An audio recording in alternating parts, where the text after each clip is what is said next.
നയപ്രഖ്യാപനത്തിന്മേലുള്ള നന്ദിപ്രമേയ ചർച്ചയിൽ മുഖ്യമന്ത്രി മകൾക്കെതിരായ ആരോപണങ്ങൾക്ക് മറുപടി നൽകി. കമല ഇന്റർനാഷണൽ, ബിരിയാണി ചെമ്പ്, കൈതോലപ്പായ എന്നിങ്ങനെ തനിക്കെതിരെയുള്ള മുൻപുയർന്നു വന്ന ആരോപണങ്ങൾ ഇപ്പോൾ എവിടെയെന്ന് മുഖ്യമന്ത്രി ചോദിച്ചു. മകളുടെ കമ്പനി തുടങ്ങിയത് സംബന്ധിച്ച വിശദീകരണം ഇങ്ങനെ: നേരത്തെ ഭാര്യയെക്കുറിച്ചായിരുന്നു, ഇപ്പം മെല്ലെ മകളിലേക്ക് എത്തിയിട്ടുണ്ട്. കാണേണ്ട കാര്യം എന്താണെന്നറിയോ? മകള് ബാംഗ്ലൂരിൽ കമ്പനി തുടങ്ങാൻ പോകുന്നത്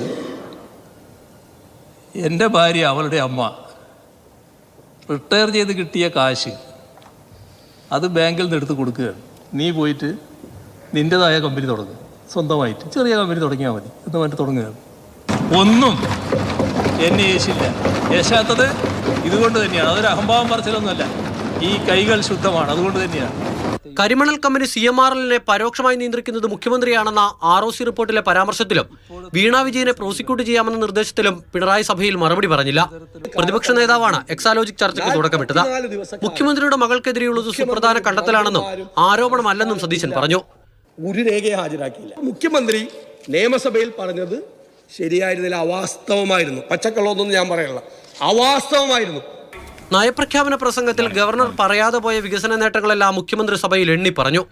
ഗവർണർ 1 മിനിറ്റ് 17 സെക്കൻഡ് മാത്രമാണ് സംസാരിക്കാൻ തയ്യാറായതെങ്കിൽ മുഖ്യമന്ത്രി പ്രസംഗിച്ചത് 2 മണിക്കൂർ 10 മിനിറ്റ്. പ്രധാനമന്ത്രിയെ സ്വീകരിക്കാൻ പോയതിൽ തെറ്റില്ലെന്നും ഗവർണറുമായി ഒത്തുകളിയില്ലെന്നും പറഞ്ഞ മുഖ്യമന്ത്രി പക്ഷേ PV അൻവർ പ്രതിപക്ഷ നേതാവിനെതിരെ നടത്തിയ അഴിമതി ആരോപണത്തിൽ പ്രതികരിച്ചില്ല. നയപ്രഖ്യാപനത്തിന്മേലുള്ള നന്ദിപ്രമേയം പാസാക്കി സഭ ഇന്നത്തേക്ക് പിരിഞ്ഞു. മാതൃഭൂമി ന്യൂസ്, തിരുവനന്തപുരം.